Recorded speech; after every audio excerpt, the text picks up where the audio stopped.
Hello everyone, welcome to my YouTube channel pharmacy with Priya. So ये आपका second part है introduction to the human body का। तो start करते हैं कि हमारी systems for transport in body से, कि हमारी बॉडी में ट्रांसपोर्टेशन के लिए हमें क्या क्या सिस्टम्स रिक्वायर्ड होते हैं। तो सबसे पहले तो ब्लड की बात कर लेते हैं कि हमें जो blood is the foremost thing जो हमें रिक्वायर्ड है। अगर आपको या आपके फ्रेंड ब्रदर किसी को भी कहीं जाना है तो आपको भी क्या चाहिए, ट्रांसपोर्ट चाहिए, है ना। अगर थोड़ा सा दूर जाना है तो स्पेशली, तो ऐसे ही हमारी बॉडी भी बच्चों ट्रांसपोर्ट की नीड रखती है। ऐसे ही वो अपने आप ही कुछ भी ट्रांसपोर्ट नहीं कर सकती। तो जैसे ब्लड की अगर मैं बात करूँ तो ये करता है बच्चों चीज़ें ट्रांसपोर्ट। और अगर ब्लड भी ट्रांसपोर्ट हो रहा है तो इसको मतलब कुछ चीज़ चाहिए ना, तो ये क्या करता है, ये ब्लड वेसल्स लेता है ट्रांसपोर्टेशन के लिए। ठीक है, लाइक आपको अगर मैं जैसे आपका एग्जांपल मैंने दिया कि भाई हमें कार वगैरह चाहिए, तो ब्लड को ब्लड वेसल्स चाहिए जो कि इसे कहाँ से एक जगह से दूसरी जगह पे लेके जाती है बॉडी में, राइट।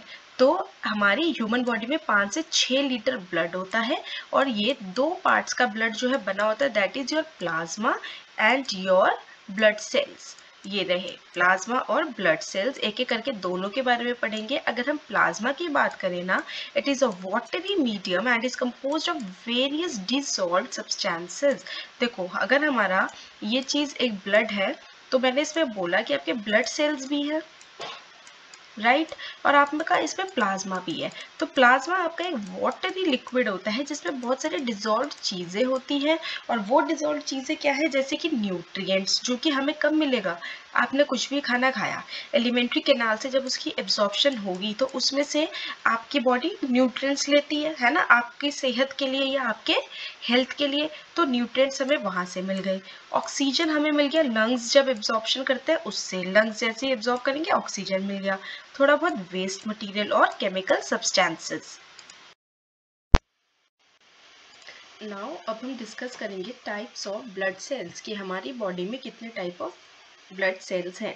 तो 3 टाइप के होते हैं बच्चों majorly, erythrocytes, leucocytes and platelets. Erythrocytes को आप आरबीसीज भी कहते हो, ठीक है, रेड ब्लड सेल्स, बट आप एरिथ्रोसाइट्स भी याद रखना क्योंकि क्वेश्चन में ऐसे पूछ लेते हैं। नाउ इनका जो प्राइमरी या मेन रोल होता है वो होता है कि ये ऑक्सीजन को ट्रांसपोर्ट कराते हैं लंग्स और अदर बॉडी पार्ट्स में।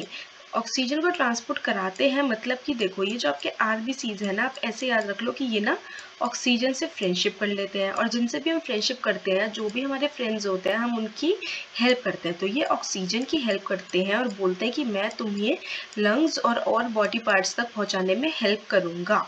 और CO2 से क्योंकि इनकी फ्रेंडशिप नहीं है तो ये उसकी ट्रांसपोर्टेशन में बहुत ही रेयरली इन्वॉल्व होते हैं। ठीक है, हमें समझ आ गया। अब हम आते हैं ल्यूकोसाइट्स और वाइट ब्लड सेल्स, जिसको आप WBC भी कह सकते हो। और इनका जो मेन रोल होता है ना, ये बिल्कुल सोल्जर्स की तरह होते हैं। जैसे सोल्जर्स हमें प्रोटेक्ट करते हैं कोई भी अटैक वगैरह से, वैसे ही ये हमारी बॉडी को प्रोटेक्ट करते हैं कोई भी बाहर के फॉरेन अटैक से। ठीक है, ये लार्ज होते हैं साइज में भी और नंबर में कम होते हैं आरबीसीज के मुकाबले।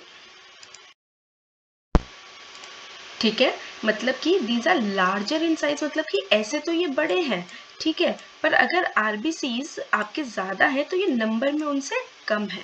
नाउ प्लेटलेट्स पे आते हैं। प्लेटलेट्स को हम थ्रोम्बोसाइट्स भी कहते हैं, और ये टाइनी फ्रैगमेंट्स होते हैं सेल के। फ्रैगमेंट समझते हो, मतलब जो टूट के जो चीज़ बनती है, तो बनती है मतलब कि जैसे कोई सेल है वो छोटा छोटा टूटा टूटा, तो टाइनी फ्रैगमेंट्स हम बोलेंगे प्लेटलेट्स है। और ये ब्लड क्लॉटिंग में मेजर रोल प्ले करते हैं। तो हमने तीनों पढ़ लिया, एरिथ्रोसाइट्स, ल्यूकोसाइट्स एंड प्लेटलेट्स। हमने देख लिया erythrocytes are RBCs, leucocytes are WBCs and platelets are your thrombocytes, जो कि क्लॉटिंग में ब्लड की बहुत ज़्यादा इंपॉर्टेंट रोल प्ले करते हैं। नाउ नेक्स्ट हम पढ़ते हैं कि सर्कुलेटरी सिस्टम क्या है। तो इन सर्कुलेटरी सिस्टम जो आपकी मेजर चीज होती है वो होती है ब्लड वेसल्स और हार्ट। ठीक है, तो ब्लड वेसल आपका बच्चों 3 टाइप की होती है, arteries, veins and capillaries. Arteries का क्या काम होता है, वो आपके ब्लड को कैरी करती है अवे फ्रॉम द हार्ट, और वेन्स आपके ब्लड को लाती है हार्ट के पास। कैपिलरीज वेराज इन दोनों के बीच में एक कनेक्टिंग लिंक बनाती है। ठीक है। इसके अलावा जो आपकी कैपिलरीज है वो सिंगल लेयर ऑफ सेल्स की बनी हुई होती है और बहुत ही थिन या पतली वॉल्स उनकी होती है, तो इसलिए हम इनको टाइनी ब्लड वेसल भी कह सकते हैं। इसके अलावा जो आपका एक्सचेंज होता है बॉडी टिश्यूज और ब्लड का बीच में, वो भी कैपिलरी के थ्रू ही होता है।